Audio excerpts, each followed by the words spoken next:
दी गई थी। युद्ध के मैदान में दिए जाने के कारण गीता पूरी दुनिया का एकमात्र ग्रंथ है जो पूरी मानवता को शांति की राह दिखा सकता है।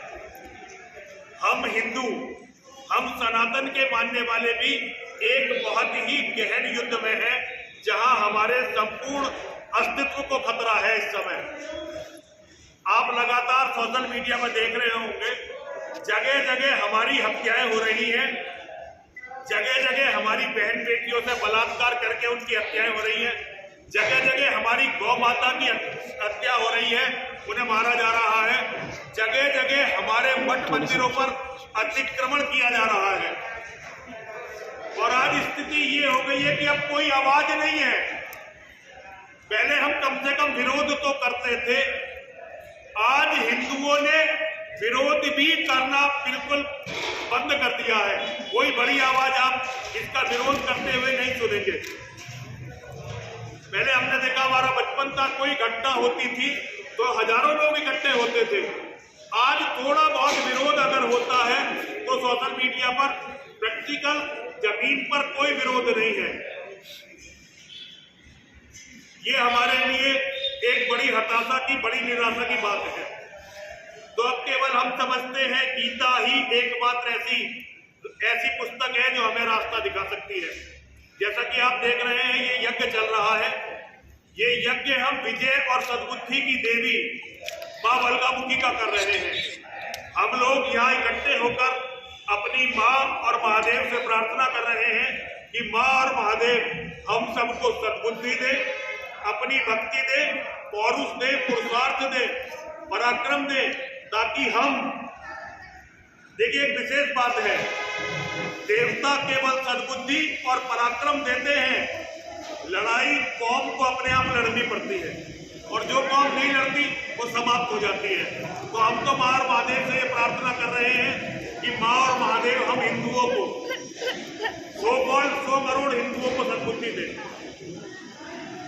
हमारे परिवारों की रक्षा करें, हमारी रक्षा करें और हमारे शत्रुओं का समूल विनाश करें। एक बात तो ये है कि हम मां और महादेव से यज्ञ के माध्यम से प्रार्थना कर रहे हैं, और एक धर्म बचाने का रास्ता गीता से जाता है। तो गीता पर चर्चा करने के लिए गीता इन परिस्थितियों में क्या रास्ता दिखाती है, कल यही गीता महाकुंभ होगा। हमने जयपुर के, राजस्थान के सभी संतों को बुलाया है। पहले ये 2 दिन का कार्यक्रम होना था, लेकिन कुछ कठिनाइयों के कारण, क्योंकि हमारी टीम को बहुत सारी कठिनाइयां आई, तो ये 1 दिन का कर दिया गया। अब देखते हैं कल कौन कौन महात्मा इसमें आते हैं। लेकिन हमें सबसे प्रमुखता से इसमें, ये बांग्लादेश में आप देख रहे होंगे, हमारे बच्चों को मार रहे हैं, गितानी जी, हमारे बच्चों को मार रहे हैं। जब वो गिर जाता है तब भी उसे मारते रहते हैं, फिर उनकी लाश को टांग देते हैं, फिर आग लगाते हैं। ये जो हो रहा है, और वीडियो एक आध आती है, ऐसा हो लाखों की तादाद में रहा है वहां पर। तो कल हमारा मुख्य मुद्दा होगा बांग्लादेश के हिंदू, और हम अपने भाइयों के लिए कुछ कर सकते हैं या नहीं कर सकते, ये सवाल हम सब लोग मिलकर अपने संत समाज के सामने रखने वाले हैं।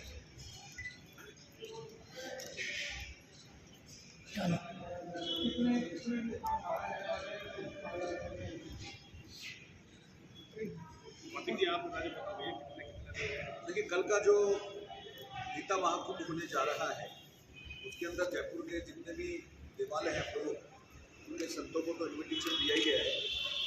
इसके अलावा प्रमुख गौ संत प्रकाश दास जी महाराज उसमें स्वयं उपस्थित रहेंगे। बाल मुकुंद जी महाराज जो यहाँ से विधायक हैं महोदय जी, वो स्वयं उपस्थित रहेंगे। इसके अलावा राजस्थान के 10-12 संत हैं जिनको हमने पर्सनली इन्वाइट किया है, वो भी इस कार्यक्रम में उपस्थित रहेंगे। और कल जब ये कार्यक्रम होगा, उसके बाद में जो भी संतों का आशीर्वाद और संतों के प्रवचन से जो समुद्र मंथन के बाद में जो चीज़ें निकली थी, निकल करके वो जब आएगी तो निश्चित रूप से राजस्थान में नहीं, पूरे देश में एक संदेश जाएगा कि अब देश की जनता को करना क्या है, अब यहाँ के सनातनी साथियों को करना क्या है। क्योंकि जो सरकारें हैं वो सिर्फ लोकतंत्र बचाने का काम कर रही है, सनातन और हिंदुत्व को बचाने का काम नहीं कर रही है। जैसा निरंतर रूप से अपन लोग देख रहे हैं पिछले कुछ समय से कि भारतवर्ष के अलावा भारत के अलावा जितने भी जो देश हैं जहाँ मुस्लिम बहुमूल्य क्षेत्र हैं, और निश्चित रूप से ऐसी घटनाओं को बहुतायत मात्रा में किया जा रहा है और भारत में भी हो रही है। तो भारत तो हिंदू देश है, भारत तो हिंदू राष्ट्र रहा है।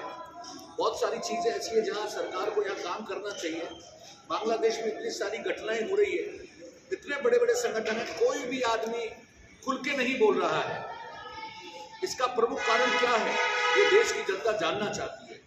तो कल जो भी साधु संत, जो भी हमारे पूजनीय कल जो विराजमान होंगे, वो निश्चित रूप से एक समुद्र मंथन के बाद में जैसा एक चीज़ निकली थी कि बिल्कुल ये चीज़ देश में होनी चाहिए, इन तथ्यों पे काम होना चाहिए, गीता पे काम होना चाहिए, गरुड़ पुराण पे काम होना चाहिए। जो ग्रंथ हमारे पुराने हैं उनके हिसाब से अगर अपन लोग चलेंगे तो निश्चित रूप से राजस्थान नहीं, पूरा देश नहीं, पूरे विश्व के अंदर अपना भारतवर्ष का डंका बचेगा और सनातन बचेगा। और अगर ऐसा नहीं होता है समय रहते तो निश्चित रूप से आने वाले समय के अंदर जो सनातनी साथी हैं वो अपने कौम को खो चुके होंगे। लेकिन हमारे एडवोकेट चंद्रप्रकाश पितानी जी है, वो अपने विचार रखते हैं। सत्य सनातन धर्म की जय हो। जयपुर के इस पवित्र प्रांगण में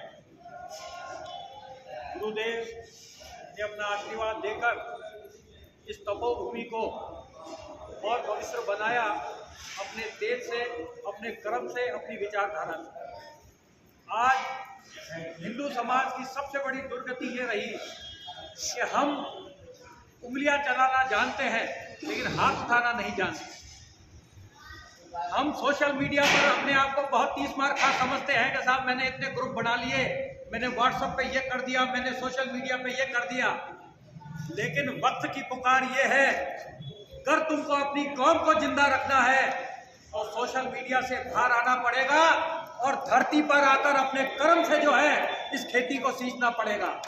अगर के ये ललकार तुम में है तो तुम हिंदू कहलाने के अधिकारी हो, नहीं तो रजाई ओढ़ लो और घर पर जाकर बैठ जाओ और टीवी देखना चालू कर दो। आज जिस तरह से बांग्लादेश के अंदर अत्याचार हो रहे हैं, कल ही देखो, कल की टीवी देख लो, एक किसी व्यक्ति की वहां हत्या हुई और उसका जो नरसंहार किसका हुआ?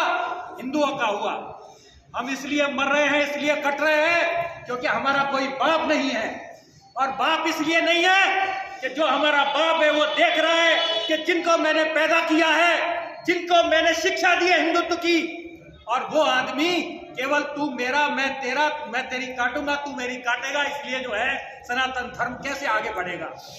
मैं सभी हिंदुओं से हाथ जोड़कर और अरदास करके ये प्रार्थना करता हूं, बहुत वक्त हो लिया, बहुत सो लिए, बहुत एक दूसरे की काट कर ली तुमने, अब के नहीं जागोगे तो कहीं जिंदा भी नहीं बच पाओगे। यहां से अगर के हम बिखरे तो हमारे पास दूसरा कोई न तो राष्ट्र है, न देश है, न जमीन है।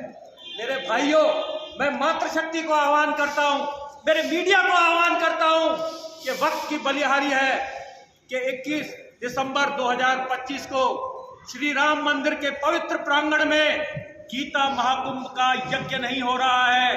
गीता महाकुंभ का ये जो मंथन हो रहा है, ये सभी हिंदुओं को जागृत करने के लिए हो रहा है। हम किसी के दुश्मन नहीं, हम दुश्मन सिर्फ उस विचारधारा के हैं जिन्होंने हमारी संतलत को, जिन्होंने हमारी शिक्षाओं को, जिन्होंने हमारे वेदों को, जिन्होंने हमारे पुराणों को जो है हमको शिक्षित नहीं किया। आज हमारी शिक्षा प्रणाली ने हमको वेद ही नहीं पढ़ाए तो मेरे बच्चे कैसे वेदों के बारे में जानेंगे? और अगर के वेदों के बारे में अगर के वो नहीं जानेंगे तो कैसे जो है वो बताएंगे कि भगवान श्री राम का आदर्श क्या था, कृष्ण की लीलाएं क्या थी। मैं आप सभी से इस गीता महाकुंभ में अपने परिवार के साथ आने के लिए करबद्ध निवेदन करता हूं। महाराज श्री का जो भी आदेश होगा, इस रण में हम अपनी छाती ठोककर, हमारा परिवार, हमारे साथी सब एक होकर इनके साथ कंधे से कंधा मिलाकर चलेंगे, क्योंकि महाराज जी का ये जो यज्ञ है ये कोई व्यक्ति के लिए नहीं है, ये व्यक्ति के लिए नहीं है, ये सनातन धर्म के लिए है।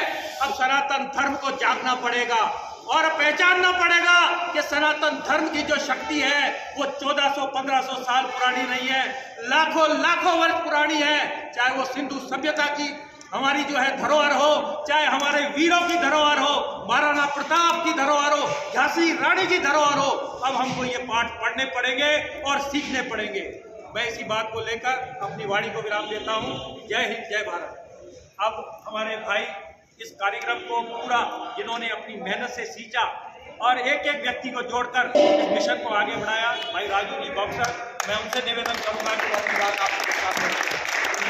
हम योगेश्वर के चरणों में निवेदन करेंगे और संतों के सानिध्य में यही निवेदन करेंगे कि 10 साल बाद में जब वो आंधी आएगी जो पहले भी आई थी, तो हमें उस समय क्या करना चाहिए, हमें हमारी गीता क्या संदेश देती है, हमारे योगेश्वर क्या संदेश देते हैं कि 10 साल बाद में हम अपनी संतानों को क्या जवाब देंगे कि जब वो परिस्थिति हमारे सामने खड़ी होगी कि हमारी बहन बेटे को वो लोग रख लेंगे, जो पहले भी हुआ है। या तो ये अंतिम लड़ाई हमारी होगी और यदि अब नहीं लड़े तो ये सच में इतना बड़ा विनाश होगा धरती पे कि आज से बड़ा, इससे बड़ा विनाश धरती पे कभी नहीं हुआ। इसलिए मेरा सभी हिंदुओं से निवेदन है, सभी सनातन मानने वालों से निवेदन है कि कल ज्यादा से ज्यादा इन संतों के चरणों में आके वंदन करें और एक राय ले, एक विचार मंथन करें कि हम हमारे धर्म को बचाने के लिए, हम अपने परिवार को बचाने के लिए, अपने बच्चों को बचाने के लिए क्या करें। क्योंकि हमारा समाज आज राजनीति के भरोसे अंधा होके बैठा है कि हमें कोई नेता बचाएगा। योगेश्वर हमें बचा सकता है और माँ बचाएगी, और माँ भी सिर्फ योद्धाओं को बचाती है, कायरों को कभी नहीं बचाती। अगर हमारे बच्चे लड़ेंगे या हम लड़ेंगे, आज परिस्थिति हमारे ऊपर है, यदि हम लड़ेंगे तो हमारी औलादें बचेगी, हमारा परिवार बचेगा, नहीं हमारे पास कुछ भी नहीं बचेगा। इसलिए ये अंतिम लड़ाई है और योगेश्वर के चरणों में यही निवेदन करेंगे कि योगेश्वर हमें हाथ जोड़ के निवेदन है कि हमें राह पकड़वाएं, हमें राह दे दे। हर हर महादेव।